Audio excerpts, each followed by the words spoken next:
Bonjour à tous, je suis le responsable de la communication à l'étranger de mon pays, l'Empire très démocratique d'Imhotep, et aujourd'hui je vais répondre à toutes vos questions sur ce pays. Pourquoi avons-nous perdu nos cartes d'électeurs?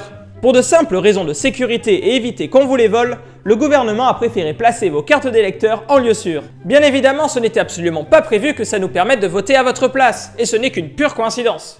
Votre pays a récemment fait construire une piste de ski au milieu d'un désert par 40 degrés. Qu'avez-vous à répondre à cela? Vous savez, même si cette magnifique piste de ski est qualifiée de désastre écologique par les organismes de défense de l'environnement, d'après nous, elle est une grande réussite pour la biodiversité. Les pauvres animaux du désert, qui ont certainement très chaud en plein soleil, peuvent maintenant trouver un peu de réconfort et de frais sur la neige de notre piste de ski. Et si ça ne suffit pas, ils peuvent même faire leurs courses dans l'hypermarché géant climatisé qu'on a créé juste à côté. C'est donc encore une construction qui montre l'amour de notre pays pour la nature. Dans le pays, on dit chocolatine ou pain au chocolat. Pour le coup, il n'y a aucun débat là-dessus, puisque cette délicieuse viennoiserie s'appelle une imhotépine. J'espère que vous l'appellerez comme ça à partir de maintenant.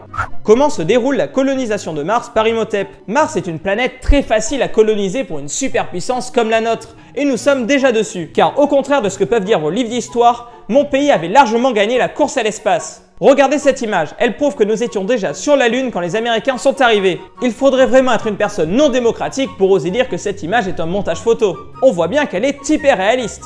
Quand est-ce qu'on va parler des récentes accusations quant à l'utilisation d'huile d'uranium dans le Nutella? La présence d'huile d'uranium n'est qu'une rumeur tout à fait infondée. Bon, il est vrai que le Nutella imhotépien est fluorescent dans le noir. Mais pourquoi se plaindre? Le Nutella imhotépien éclaire votre maison gratuitement.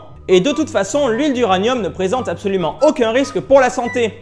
Regardez, Michel là-bas en mange tous les matins, il va très bien. Pas vrai Michel? Là il est juste un peu fatigué, mais normalement il va très bien. À quelle fin est utilisé l'uranium miné par les enfants? Eh bien justement, il sert à fabriquer je voulais dire, il sert à fabriquer des choses tout à fait démocratiques et qui permettent de maintenir la paix dans le monde. Quelle est la monnaie utilisée dans l'Empire très démocratique d'Imhotep? Nous utilisons dans l'Empire le franc-dollar démocratique imhotépien. C'est une monnaie qui permet de rendre démocratique 100% des achats que vous faites. Les touristes ont-ils leur place dans l'Empire? Notre pays étant magnifique, les touristes sont très nombreux. D'ailleurs, 100% d'entre eux décident d'eux-mêmes de rester et donc de ne pas repartir dans leur pays d'origine. Enfin, ils décident d'eux-mêmes de rester dans la mesure où on leur confisque de force leur passeport et qu'ils ne peuvent plus repartir chez eux. Mais bon, ce n'est qu'un petit détail administratif. Où se situe l'Empire d'Imhotep sur une carte? Beaucoup ont posé cette question et il est vrai que si vous voulez nous rejoindre, vous avez besoin de savoir où on est. Mais malheureusement, à cause d'un complot mondial visant à nous cacher, nous avons été effacés de toutes les cartes du monde. Nous sommes pourtant un très grand pays et notre frontière la plus connue est avec le royaume des Émeux, un pays absolument pas démocratique comparé à nous.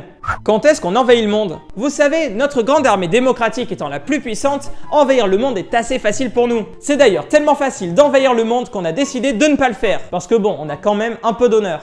Que pouvez-vous dire sur la récente réforme des 158 heures de travail par jour dans les usines d'armes chimiques? 158 heures, ça peut paraître beaucoup aux premiers abords. Mais vous savez, comme ce sont des enfants qui travaillent, ils sont encore jeunes et pleins d'énergie. C'est donc une réforme parfaitement démocratique. Mais pourquoi poser des questions sur la vie dans l'Empire quand on y vit déjà heureux et épanoui parmi les armes chimiques? Vous avez raison, arrêtons les questions et passons plutôt à l'instant sondage du jour. Vous avez été plus de 1000 à avoir répondu au sondage qui vous demandait votre avis sur les armes chimiques. À la phrase « D'après vous, les armes chimiques, c'est » 55% ont répondu fantastique, 10% un crime contre l'humanité, et enfin 35% j'adore les armes chimiques. Bien entendu, les 10% de vote pour un crime contre l'humanité ne doivent certainement être qu'un bug de YouTube. Cette réponse étant tout à fait illogique puisque tout le monde aime les armes chimiques. En tout cas, ne pleurez pas toutes vos larmes démocratiques si je n'ai pas répondu à votre question. Vous en avez posé tellement qu'il y aura certainement une autre vidéo de réponse aux questions. Alors sans plus tarder, posez dès maintenant vos questions dans les commentaires de cette vidéo pour la prochaine fois. Allez, n'oubliez pas de vous abonner pour rejoindre le meilleur pays du monde. Au revoir.